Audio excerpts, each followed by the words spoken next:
Hi, this is Andrew Stevens, and we're going to review the Operations Report spreadsheet. This is a spreadsheet template that should help with getting some graphical analysis of the trends at your facility. You're going to begin by opening the spreadsheet and going to the data entry page. It says do not print. This form isn't set up for printing. There are other reports that this page feeds. By hitting the tab key, it'll take you from available cell to available cell. So you'll want to use the tab key to navigate this document. Type in your facility name and your name.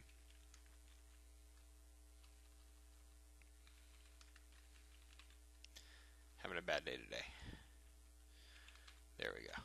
And we start off with the finance section. To go to the finance section, you're going to follow this link. You should just be able to click on it, and as long as you're on a city computer, it'll pop this page up. Budget projections, and we're going to go into the 2011 folder and select your specific division. If you have say you have an outdoor pool and a family center, you will probably need to do this expense part.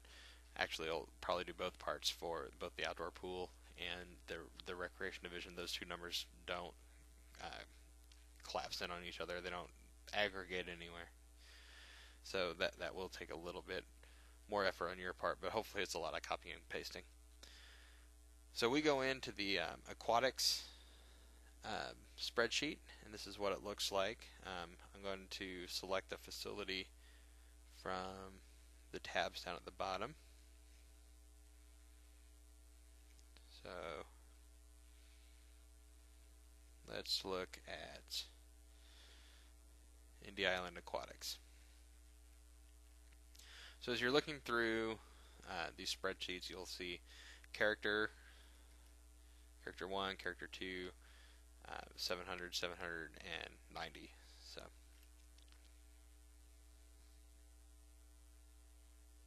you'll notice that those characters correlate to these over here.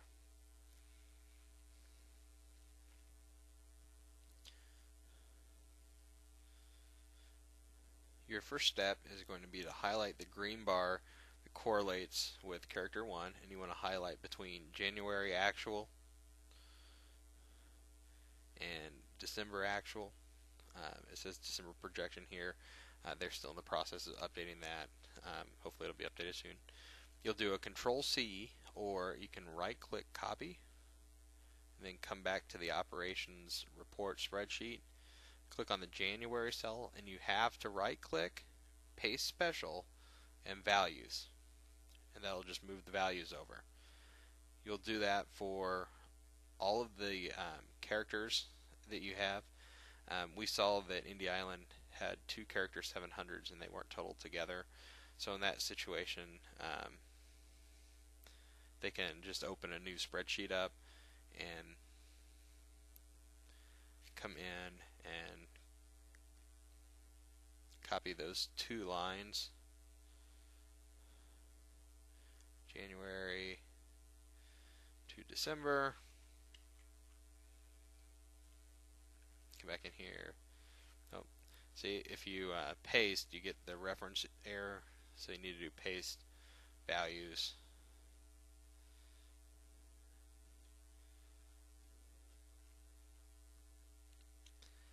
And their second one is down here. Scroll back over. Not everyone will have a 770 and a 790. Most people will just have a 770. But if you do have a 770 and a 790, you will need to do this. And then right click, paste special, values. And you'll notice they actually didn't have any revenue in on the 790, so we can just take the 770 line. If there was, you can simply do an Alt equals button, and that'll add the 2 above it, and then drag that across, and that'll take your sum line. Then you can do a copy, and and then in 700s you'll do a pay special values, and there's that information. For the sake of this video, I'm just going to go ahead and populate the rest of this with random data.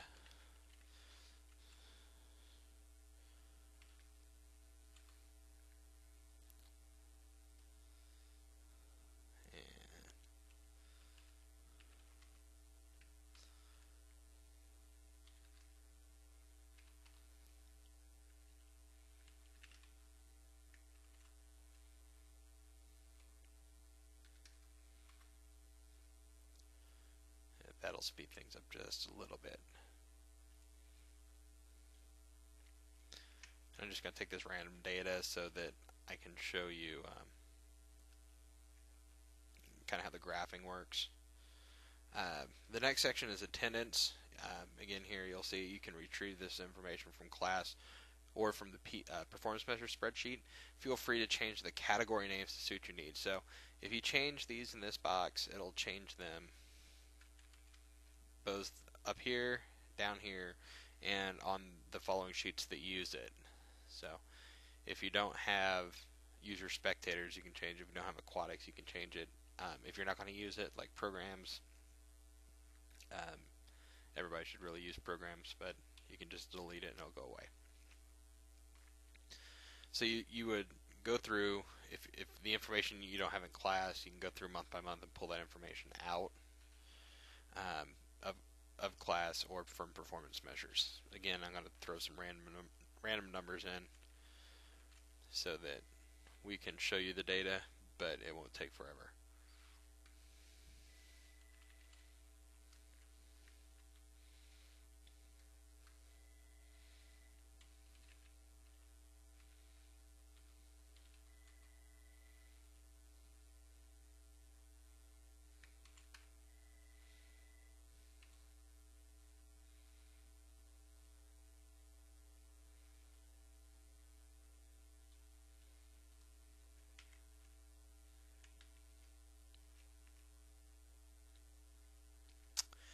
Down at the bottom of the 2 years, you'll see here that it shows the number difference between the first year and the second year, and then it also shows you the percent change.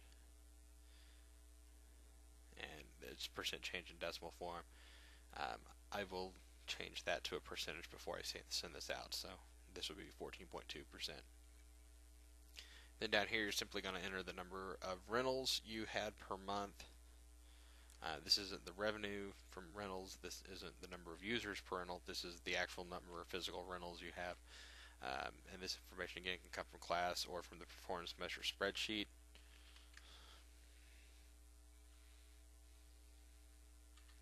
And I will throw some random numbers again so that it graphs.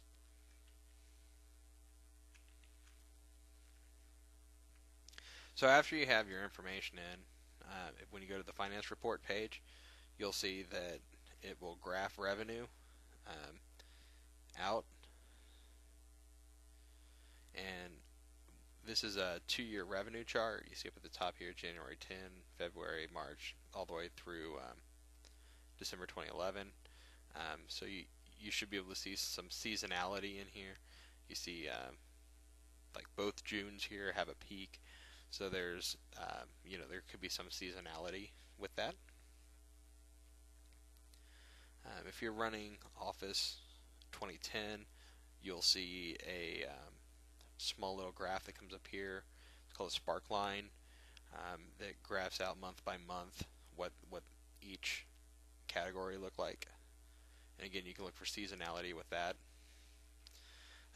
Knowing your seasonality just tells you when you're going to be busier or when you're going to be less busy, and know most of you are sitting there thinking, I know when I'm busy. You don't have to graph it out for me. But this way, if a third party was looking at this, they'd be able to notice that information right off the top.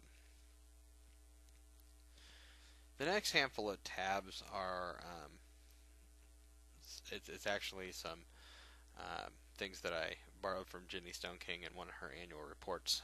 How she used to go in with Raymond Park and map out what the schedule looked like. This is optional, but you can actually come in here. You can highlight sections do a merge and center, change the background, and say what it is.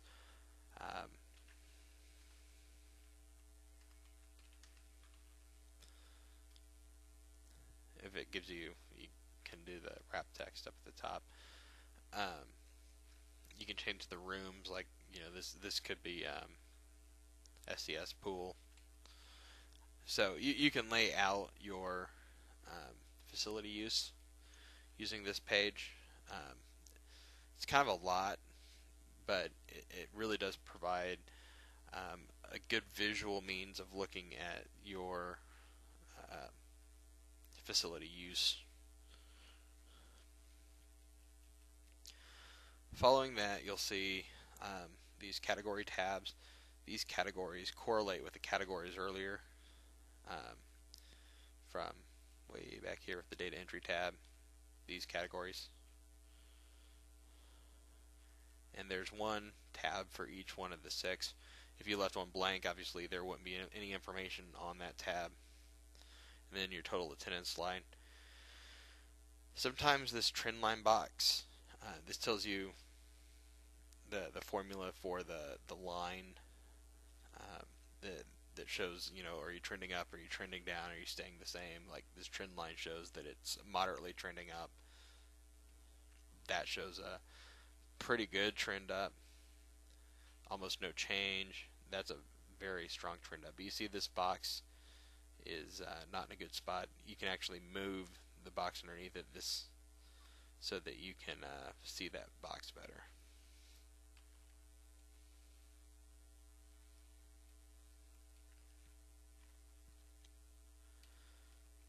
This is your rental bookings. You see this shows a trend line down. And then cost per user. You have a graph that shows cost per user and cost per user less revenue. Cost per user less revenue is if you show money coming in, I take that. So you come in for OpenSwim. We know that usually our cost per user for OpenSwim is $4. We're charging them $5, so cost per user less revenue would actually be -$1. We're making $1 profit for each person that comes through. So that's what you're seeing here. When you have negative numbers, that would actually be profit. You should never see a cost per user as a negative number. Cost per user is the straight cost. It doesn't take into account revenue. So that's all I'm looking for in that spreadsheet. Once you have it done, just you can submit it, email to me, and I'll get it posted somewhere on the shared drive. We'll get that information out to you later. If you have any questions, feel free to contact me. Thank you.